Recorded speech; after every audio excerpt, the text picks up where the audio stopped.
The attack on Centauri 7 began at dawn on the third day, just as intelligence had predicted.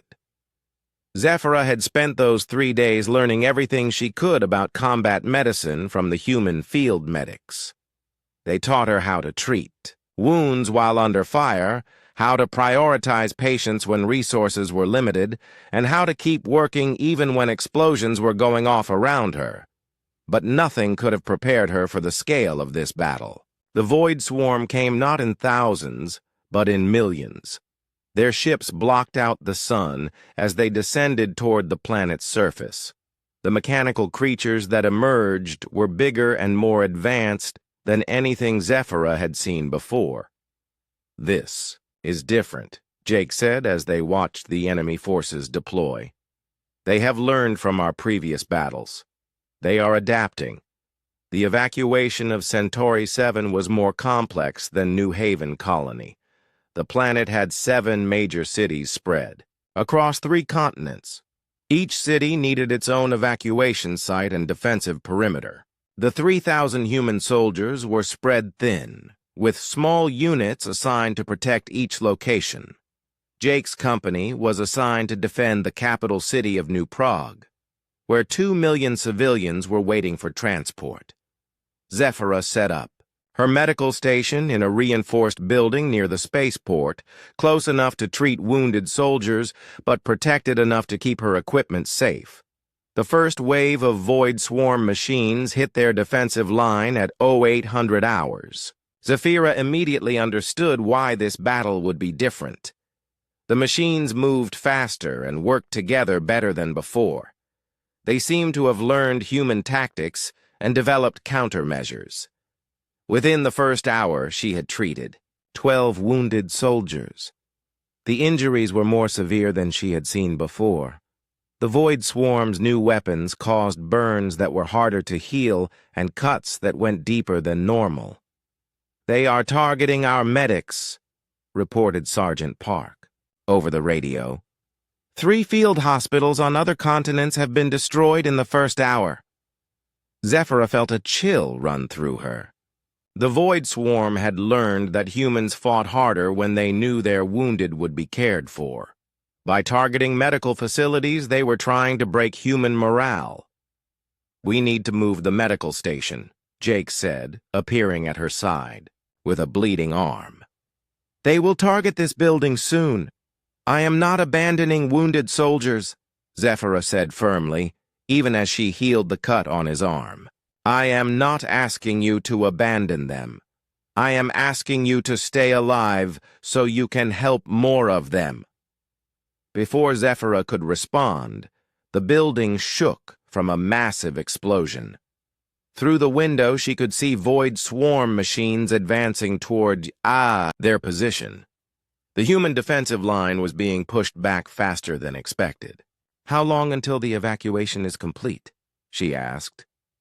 16 hours, Jake replied. "Maybe 18 if we include the outlying settlements." Zephyra looked at the advancing enemy forces and did some quick calculations. At the current rate of advance, the defensive line would collapse in 6 hours. There was no way they could hold for 18 hours against this many enemies, but the humans kept fighting anyway. They fell back from position to position, setting up new defensive lines wherever they could. They used every building, every barrier, every piece of cover to slow down the Void Swarm advance.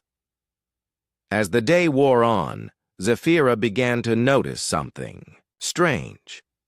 Other species were starting to help with the defense.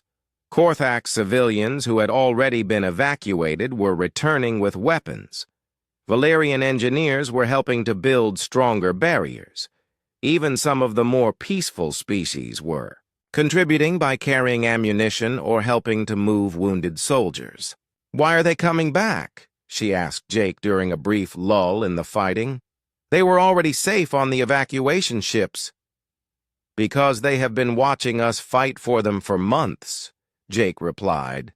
"Maybe they decided it was time to fight with us instead of just watching us die for them." This was something Zephyra had not expected.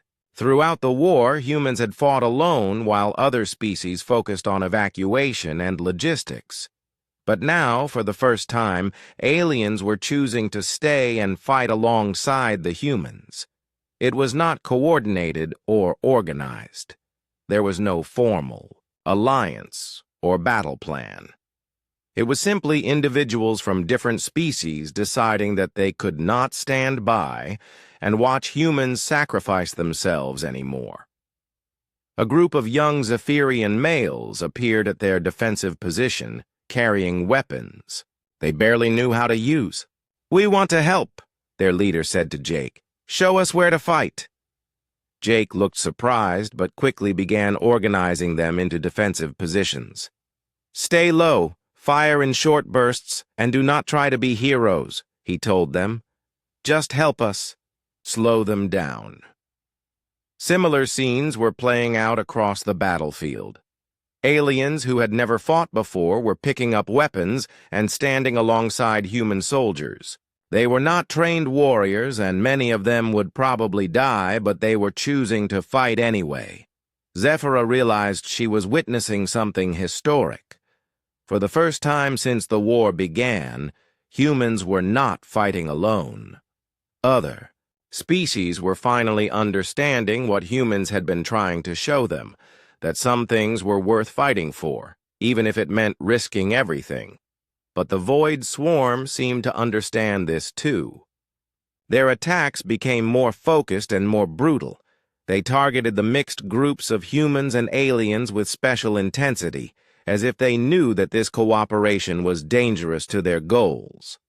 By mid-afternoon, the situation was desperate. The defensive line had been pushed back to within a kilometer of the spaceport. Evacuation ships were still loading refugees, but they needed at least 6 more hours to get everyone off the planet. "We cannot hold for 6 more hours," Sergeant Park reported to Jake. "We have lost 40% of our forces, and ammunition is running low."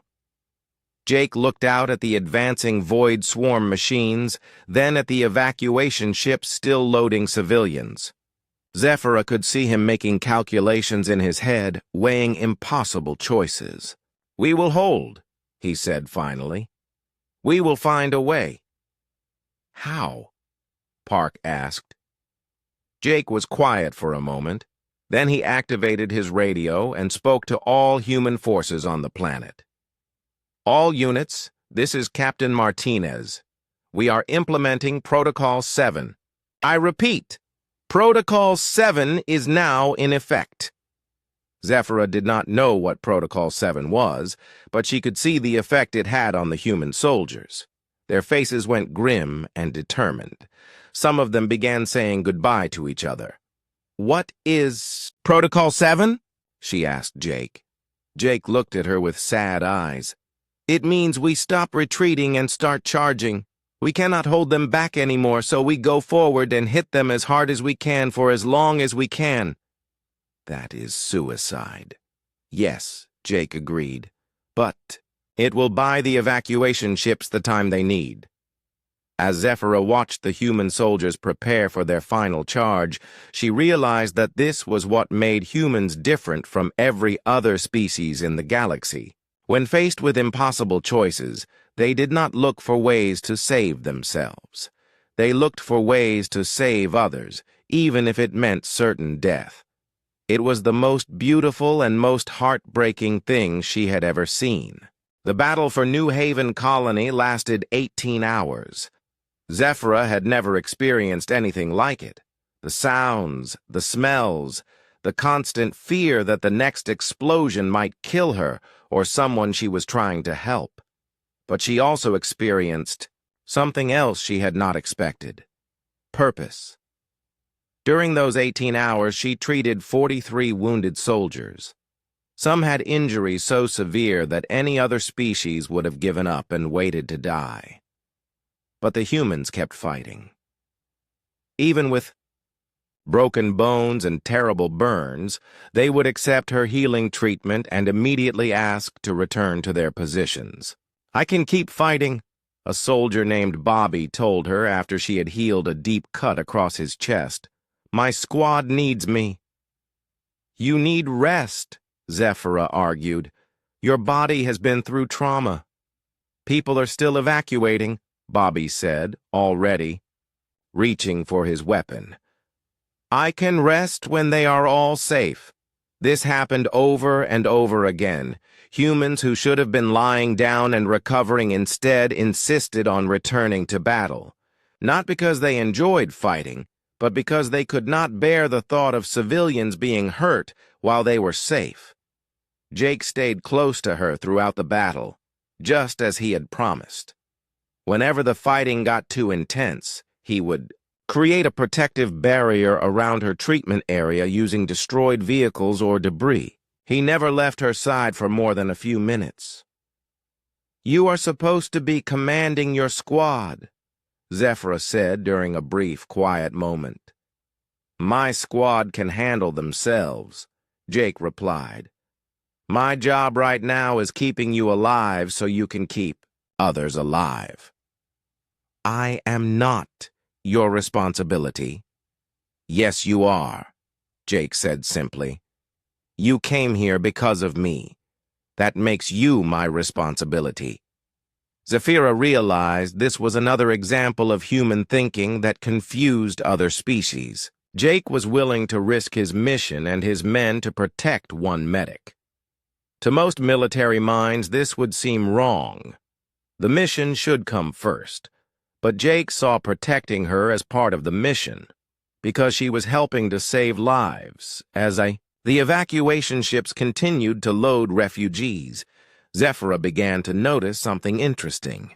The other species being evacuated kept looking at the human soldiers with expressions she had never seen before. It was not just gratitude. It was something closer to wonder. A group of Korthak elders approached her treatment station during a break in the fighting. Korthak were normally proud warriors who rarely showed emotion, but these elders had tears in their eyes. Healer, one of them said to Zephyra, we must ask you something. Why do these humans fight so hard for us? We have been enemies with their people before. We have nothing to offer them in return. Zephyra looked over at Jake, who was helping to carry wounded soldiers to her station. Because they believe you deserve to live, she said. They believe all conscious life has value. But they are dying for us, another elder said. Many of their young warriors have fallen today. This is not a fair trade. They do not think about fairness, Zephyra explained. They think about what is right. The elders were quiet for a moment. Then the first one spoke again. Our people will remember this. We will tell our children and our children's children about the humans who died so we could live.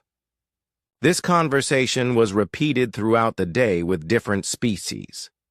Zephyrian families, Valerian civilians, even some of the more peaceful insectoid races all asked similar questions. They could not understand why humans would sacrifice, so much for strangers. But Zephyra was beginning to understand something else. The humans were not just saving lives in this battle. They were changing how other species thought about sacrifice and protection. Every alien who was rescued by human, soldiers would remember it. They would tell others. They would pass the story down to their children. Humans were not just fighting the void swarm. They were spreading an idea across the galaxy that protecting others was worth any cost. As the last evacuation ship lifted off from New Haven Colony, the human defensive line finally began to fall back. They had held their positions for 18 hours against impossible odds, and now there was nothing left to protect. It was time to escape before the void swarm overran their positions completely, but even the retreat was organized around saving lives. The most wounded soldiers were evacuated first, then the medics and support staff, then the regular infantry. Jake and the other officers were the last ones to board the transport ships. Did we get everyone? Jake asked as their ship lifted off. 2.1 million civilians evacuated successfully, reported Sergeant Lisa Park, Jake's second in command. 17 human casualties, but everyone is alive. Zephyra was amazed. In 18 hours of intense combat, not a single human soldier had been killed. Some were badly wounded, but all of them would recover. It was almost impossible to believe. How? She asked Jake.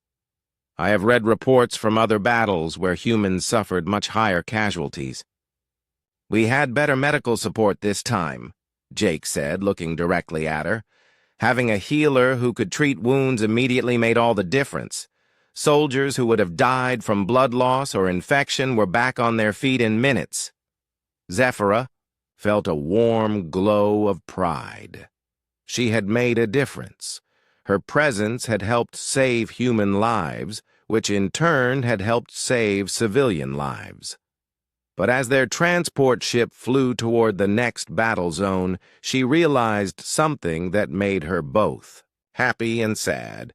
This was her life now. She would travel from battle to battle, treating wounded soldiers and helping them continue their impossible mission of protecting others. She would probably never see her home world again. She would never work in a safe, quiet hospital. She would live with the constant threat of death and the weight of carrying other people's pain, and she was completely at peace with that choice. Where are we going next? She asked Jake. Centauri 7, he replied.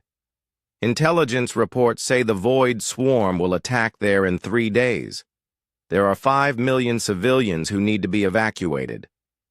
And how many human soldiers will be assigned to protect them? 3,000. The numbers were insane. 3,000 humans against the entire Void Swarm, protecting 5 million civilians. It should have been impossible. But Zephyra had seen what humans could accomplish when they were fighting for others. We will need more medical supplies, she said, already thinking about the logistics of treating wounded soldiers in another impossible battle. Jake smiled at her. It was the first time she had seen him look truly happy since she had met him. Welcome to the war, Zephyra, he said. I am glad you are here. As their ship flew through space toward the next battle, Zephyra looked out at the stars and thought about the choice she had made. She was no longer just a healer. She was part of something bigger now. She was part of the human mission to protect all conscious life in the galaxy. It was the most frightening and most wonderful thing she had ever done. 3 days before Jake was scheduled to leave, Zephyra submitted her application to join the Frontline Medical Corps. The decision had been easy to make, but hard to explain to her superiors. Dr. Caney, the head of medical services, called her into his office immediately. He was an older Valerian with silver skin and concerned eyes. This is very unusual, Nurse Zephyra, he said, looking at her application. You are requesting assignment to the most dangerous medical posting in the galaxy. Our casualty rates for frontline medics are nearly as high as combat soldiers. I understand the risks, Zephyra replied. Do you? The last 3 medical teams we sent to support human forces were completely wiped out. We are not talking about treating patients in a safe hospital. You would be working in active combat zones with no guarantee of evacuation if things go wrong. I know. Dr. Caney studied her for a long moment. This is about the human patient, is it not? Captain Martinez? Zephyra felt her cheeks warm, but she nodded. Partly, yes. But it is about more than that. Explain. Zephyra had spent hours thinking about how to put her feelings into words. I have been studying human military tactics and philosophy. They fight differently than any other species in the galaxy. They prioritize saving lives over winning battles. They protect civilians even when it means certain death. And they do it because they believe every conscious life has value. This is not news to us. Human tactical doctrine is well documented. But we are not learning from it, Zephyra said passionately.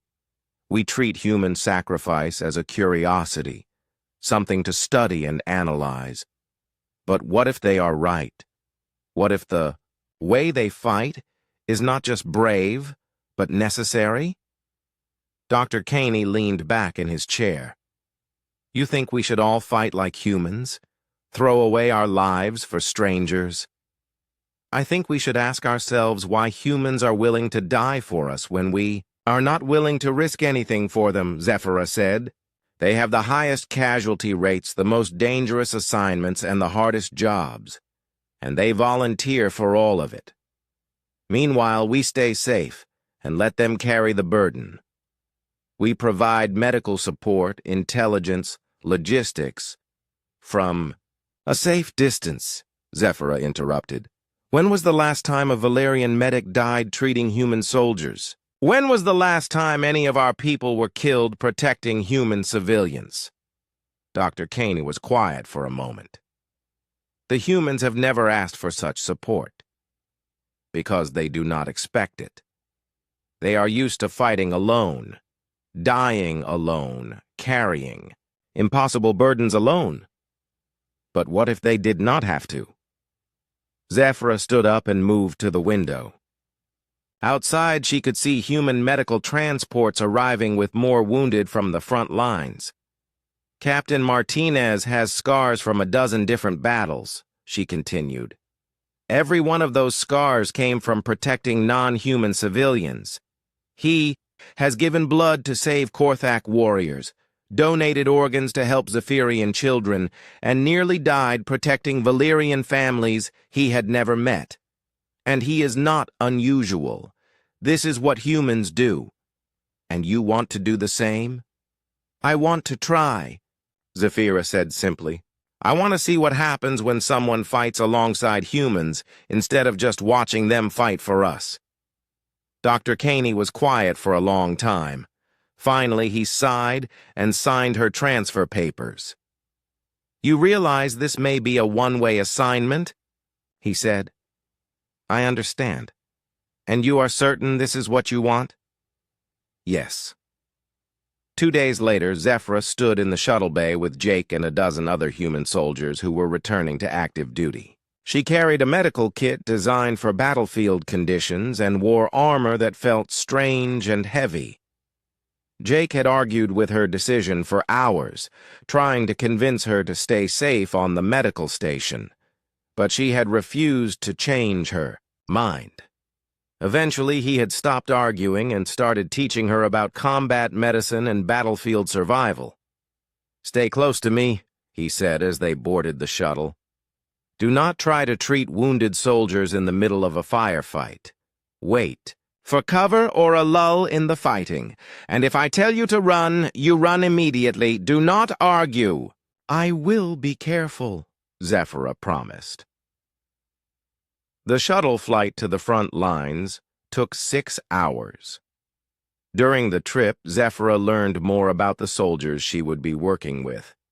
They were all volunteers, all veterans of multiple battles, and all completely committed to their mission of protecting civilian evacuation routes.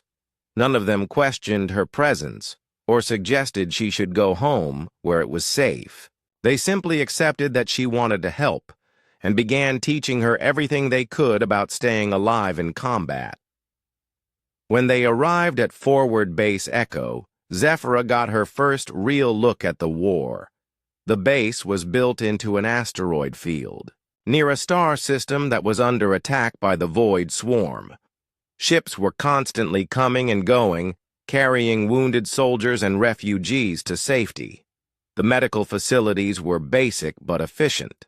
There were no private rooms or comfortable beds, just rows of cots where injured soldiers were treated quickly before being sent back to fight or evacuated to better hospitals. Zephyra was assigned to a medical team that supported the 15th Human Defense Corps.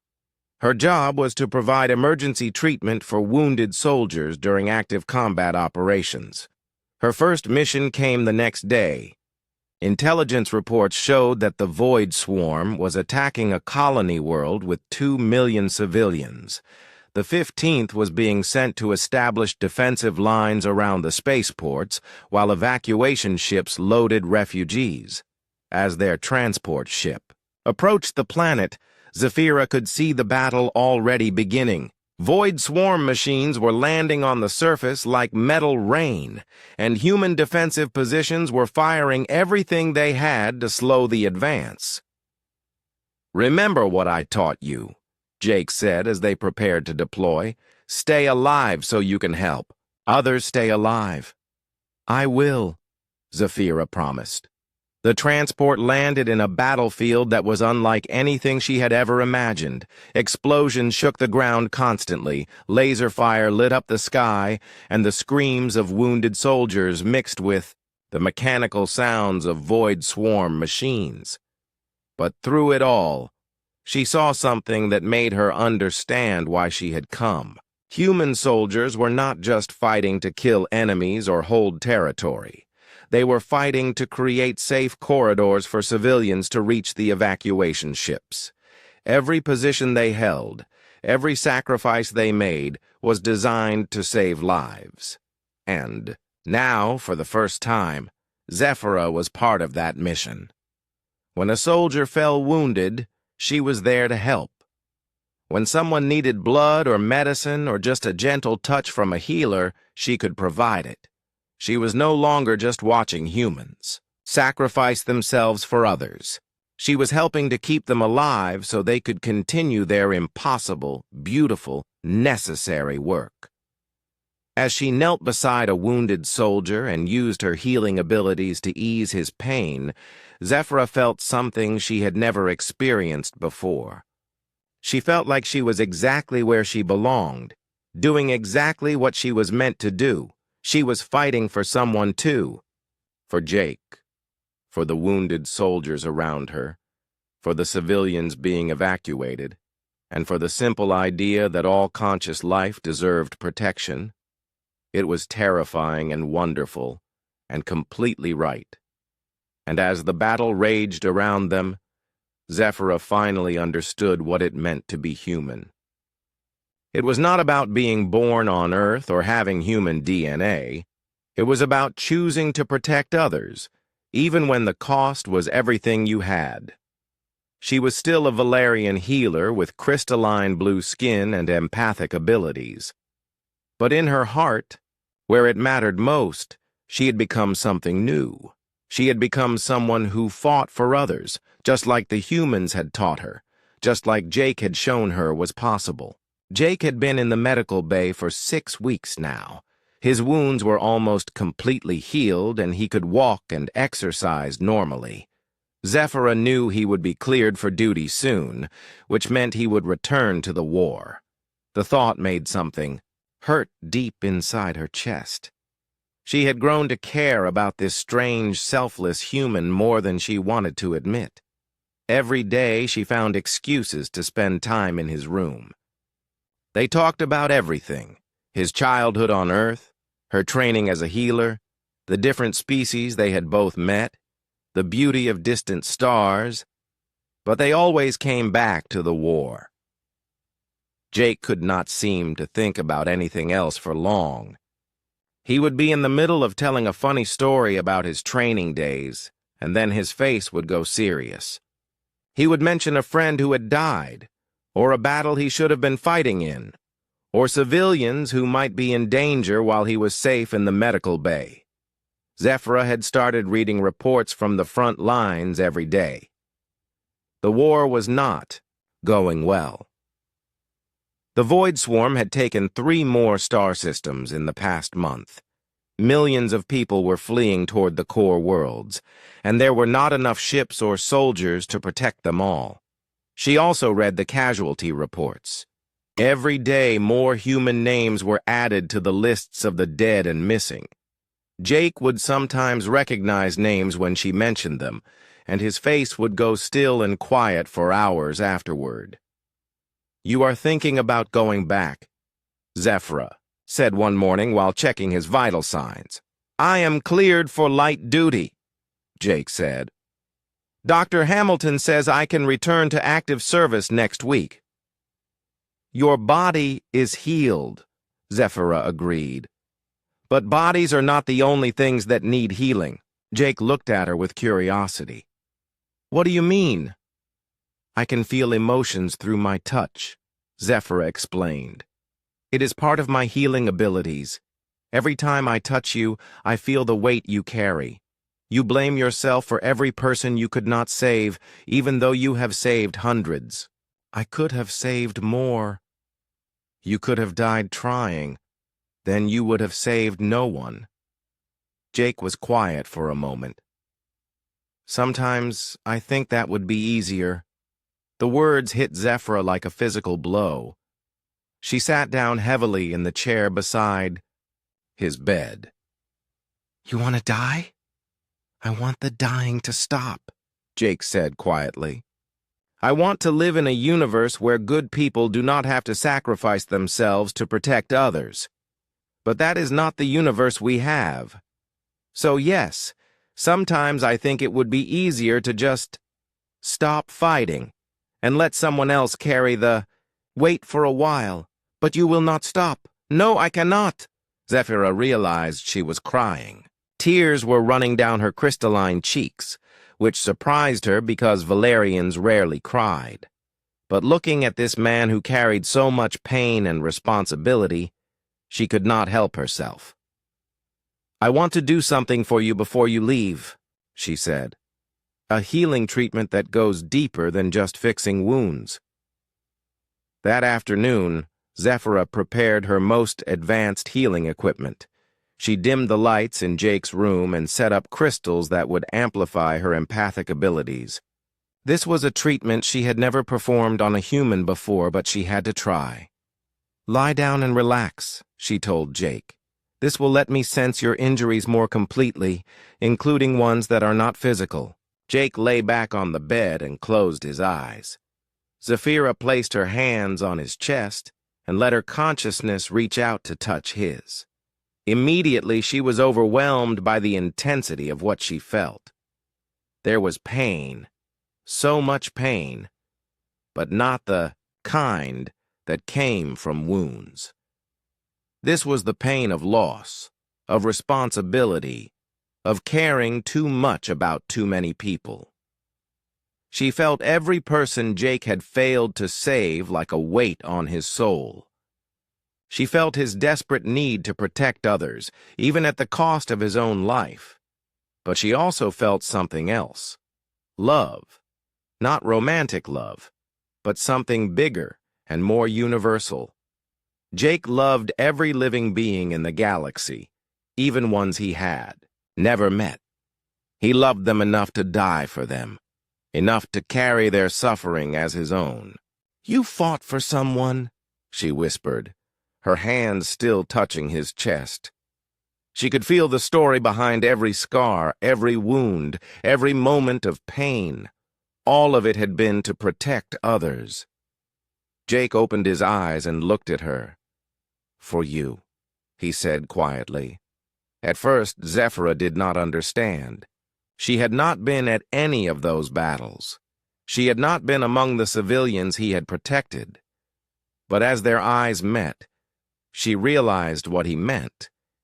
He had not fought for her specifically.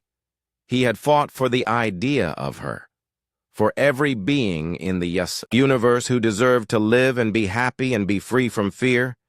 He had fought for people he would never meet, including her. I was not there, she said. Yes, you were, Jake replied. Every time I saw a family running from the void swarm, I thought about families like yours. Every time I protected a child, I thought about all the children in the universe who deserve to grow up safe. Every time I held a defensive line, I was thinking about nurses like you who should be able to heal people instead of treating war wounds. Zephyra felt something break open inside her chest. Through their empathic connection, she could feel the truth of his words.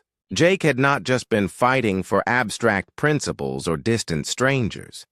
He had been fighting for the idea that beings like her should be able to live peaceful, happy lives. "But you do not even know me," she whispered. "I know enough," Jake said. "I know you are kind and gentle, and you heal people because you care about them. I know you work hard to help others feel better. I know you have never hurt anyone if you could avoid it. That is enough. That is worth fighting for.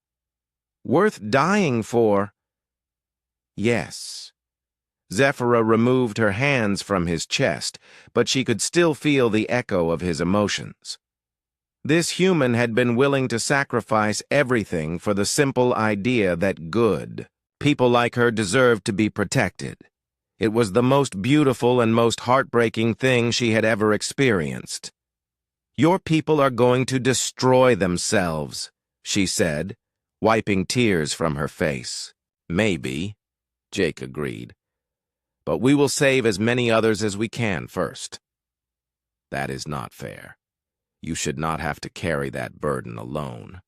"We do not have to," Jake said with a small smile. "We choose to. And we are not alone. We have each other. And we have the knowledge that every life we save gets to continue living and maybe make the universe a little better." As Zephyra looked at this wounded soldier who was about to return to an almost certain death, she made a decision that surprised even her. She was not going to let humans carry this burden alone anymore. If they were willing to die for strangers, then maybe it was time for strangers to start fighting alongside them. "Jake," she said quietly, "what if you did not have to go back alone?" "What do you mean?" "What if someone went with you? Someone who could help heal the wounded and maybe help carry some of that weight you feel?" Jake stared at her in shock. "Zephyra, no. It is too dangerous. You are a healer, not a soldier.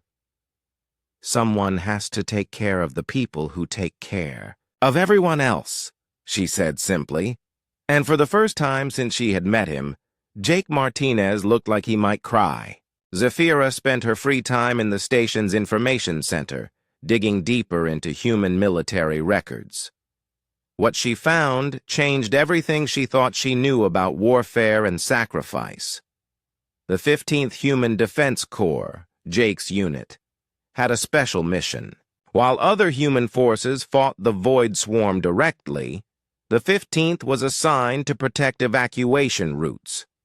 Their job was not to win battles or destroy enemies. Their job was to die slowly while others escaped. The records showed mission after mission, where the 15th had been sent to hold impossible positions. They would arrive at a planet just as the Void Swarm attacked, set up defensive lines around evacuation sites, and fight until every civilian ship got away safely. Then, if any humans were still alive, they would try to escape too. But escape was rarely possible. The 15th Human Defense Corps had the highest casualty rate of any military unit in galactic history. In 3 years of fighting, they had been completely wiped out and rebuilt 7 times. Jake was one of only 12 original members still alive. Zephyra pulled up classified battle footage from Kepler 442b. She had to get special permission to view it, claiming it was for medical research into human psychology. The truth was, she had to see for herself what Jake and his people had done. The footage was taken from evacuation ships as they lifted off from the planet. Below, she could see the human defensive lines stretched thin across a vast valley. There were maybe 2,000 human soldiers facing off against hundreds of thousands of Void Swarm machines. The machines looked like giant metal spiders with cutting lasers and explosive launchers. They moved fast and seemed impossible to kill. But the humans held their ground, firing everything they had while the evacuation ships slowly filled with refugees. Zephyra watched as the human line was pushed back, step by step.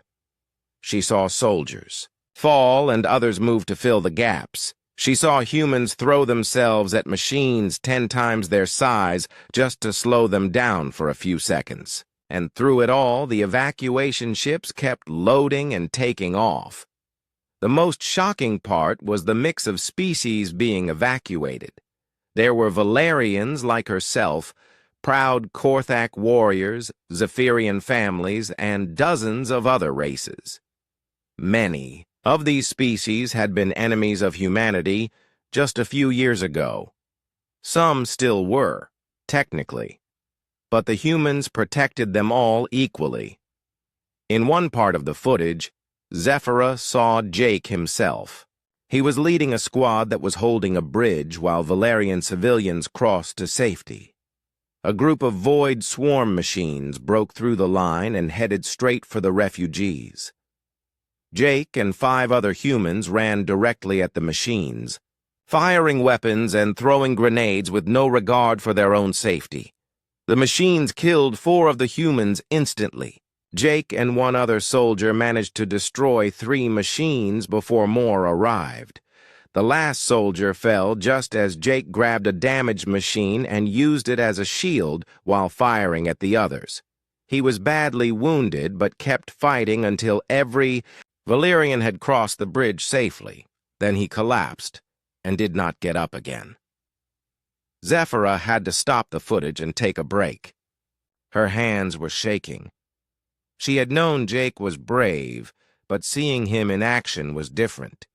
He had fought like someone who did not care if he lived or died, as long as others survived. She went back to his room and found him doing exercises to rebuild his strength. He was moving carefully, but she could see he was getting better every day. "I watched the footage from Kepler 442b, she said. Jake stopped exercising and looked at her. "You did not need to do that." "Yes, I did," Zephyra said. "I needed to understand. I saw you on the bridge. You saved 200 Valerian civilians." "My job," Jake said simply. Those Valerians had never seen a human before that day. Some of them probably thought humans were primitive barbarians, but you died protecting them anyway. "I did not die," Jake pointed out. "I am here talking to you." "You were willing to die?" Zephyra corrected. "That is the same thing." Jake sat down on his bed and looked at his hands. "Every species in the galaxy has something they are good at. Valerians are healers. Korthak are builders. Zephyrians are explorers. Humans are protectors. It is what we do. But protecting people should not mean dying for them." "Sometimes it does," Jake said quietly.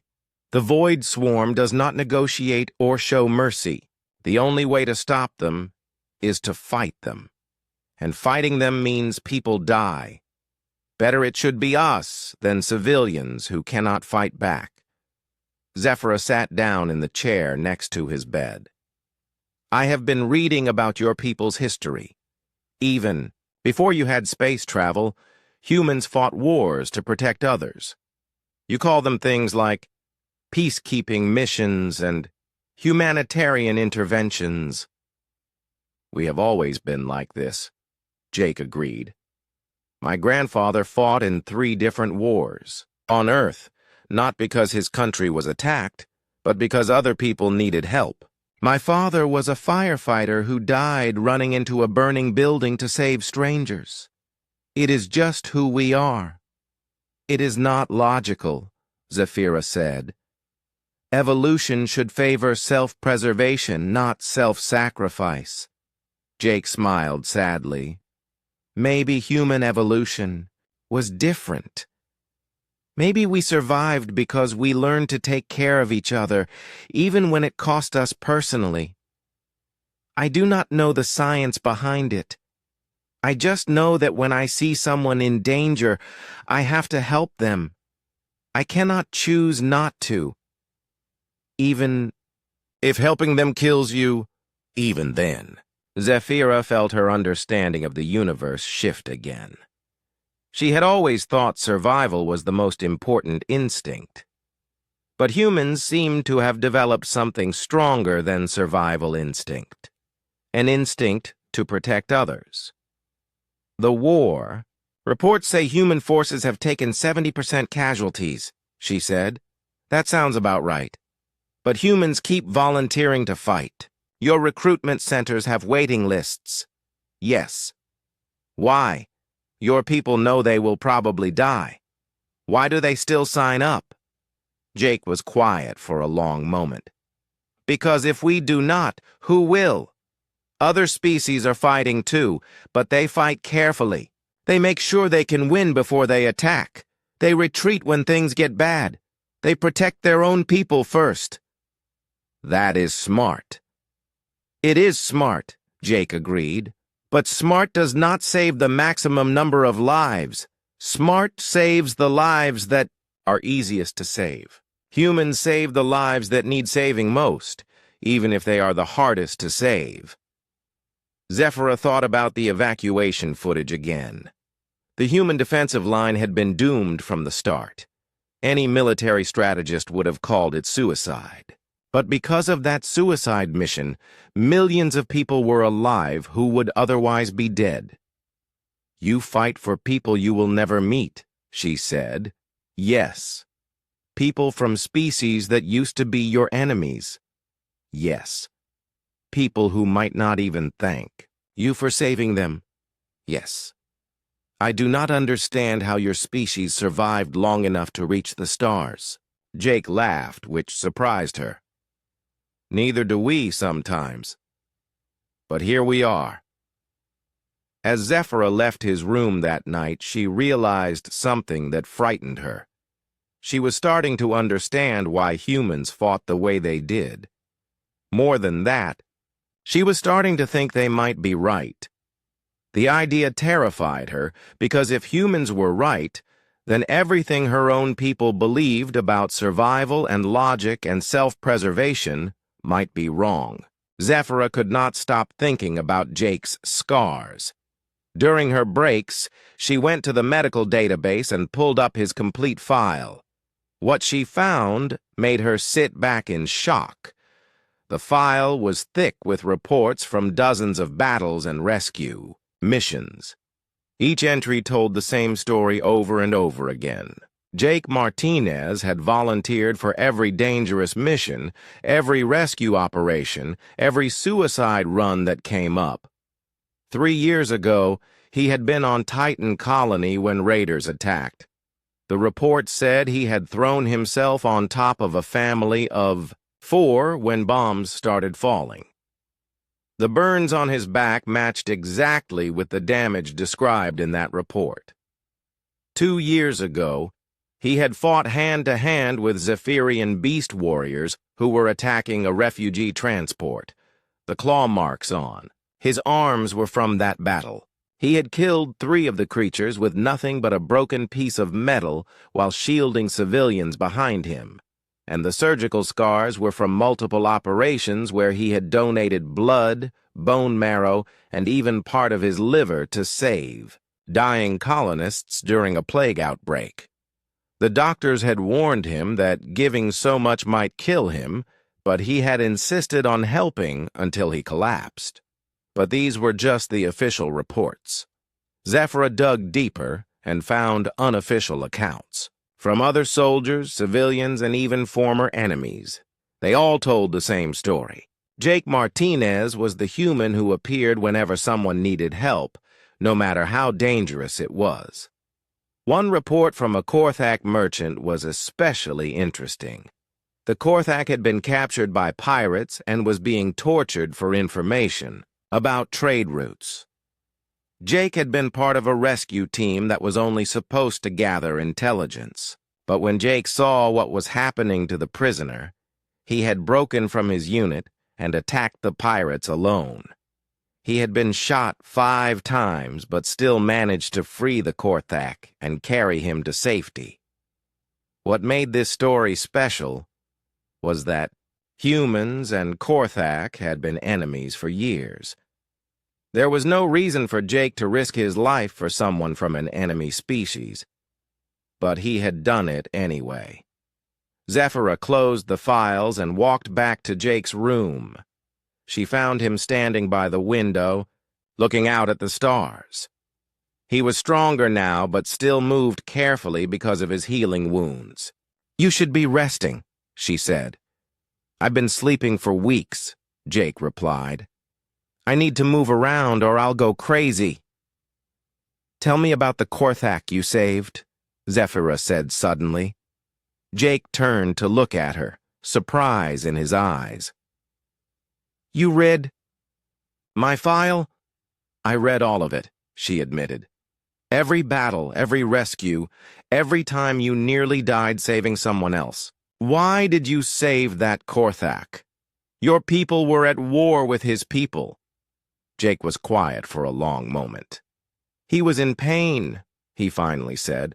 "War or no war, nobody deserves to be tortured like that. But he was your enemy.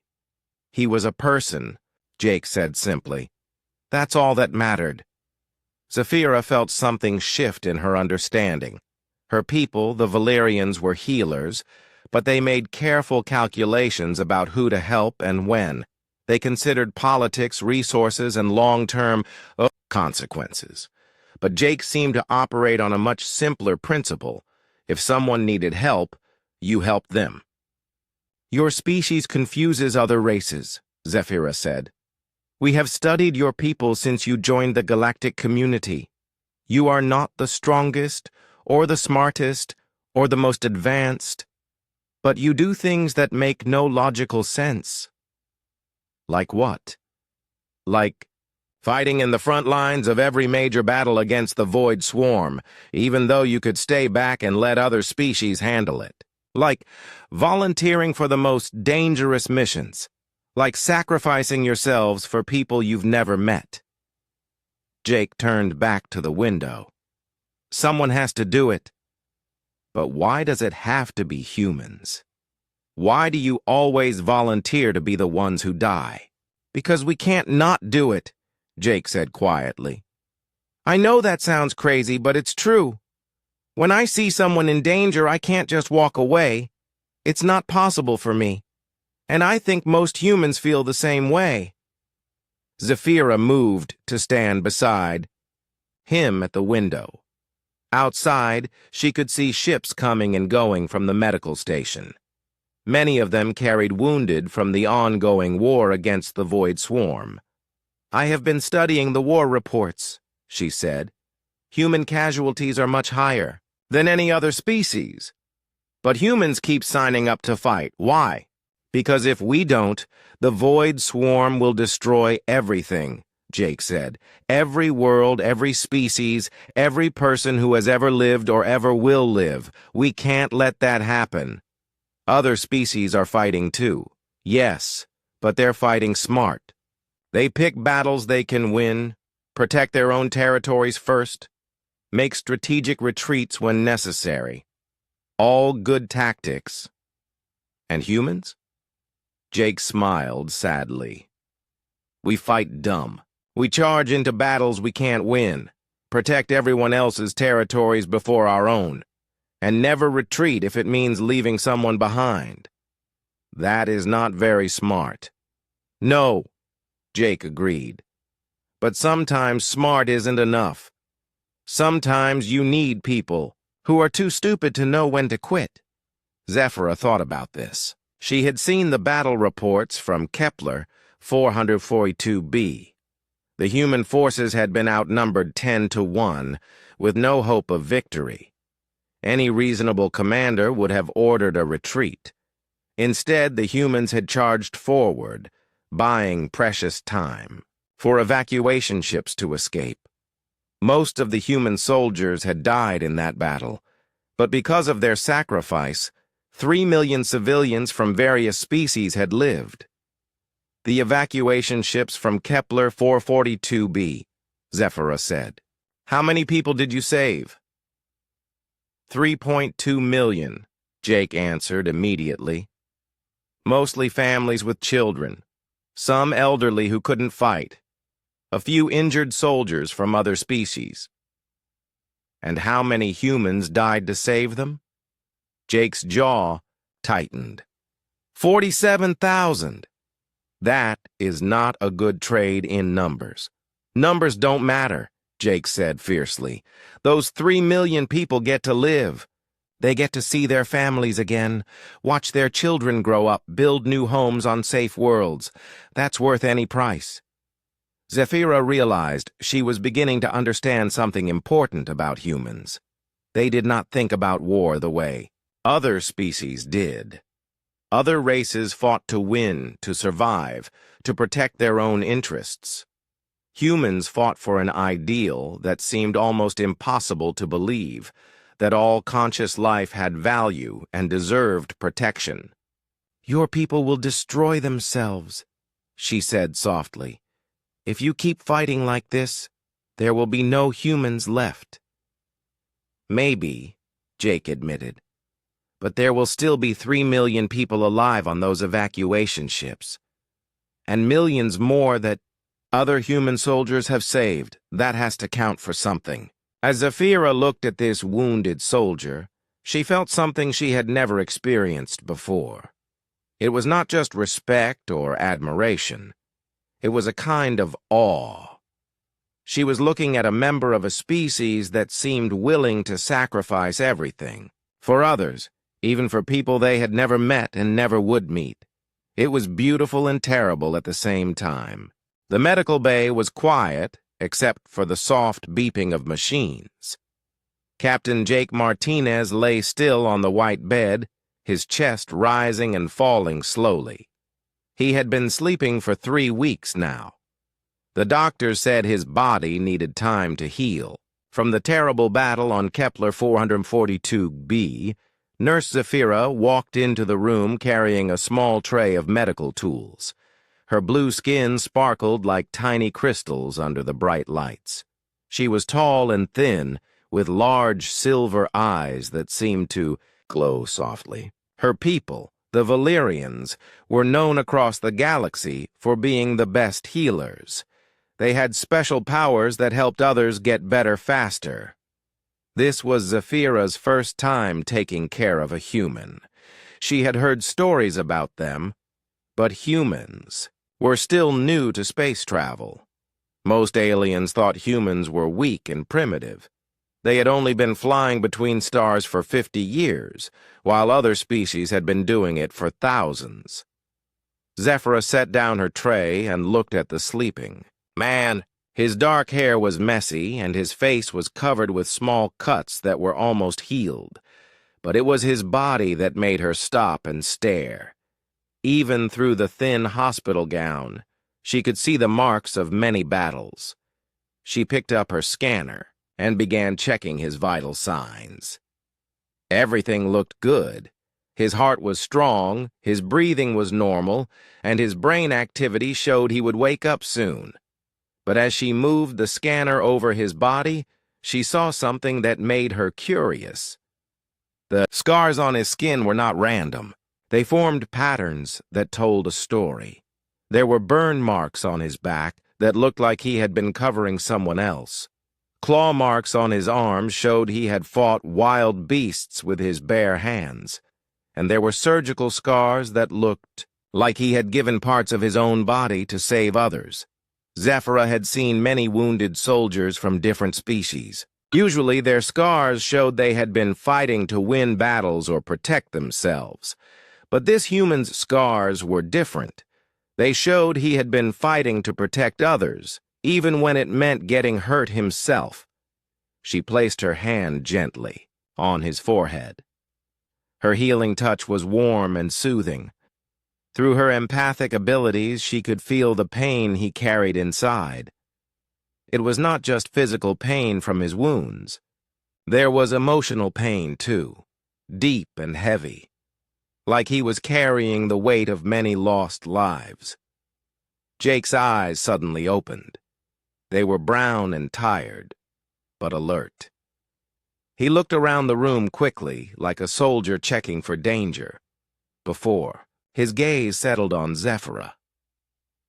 "Where am I?" he asked, his voice rough from not speaking for weeks.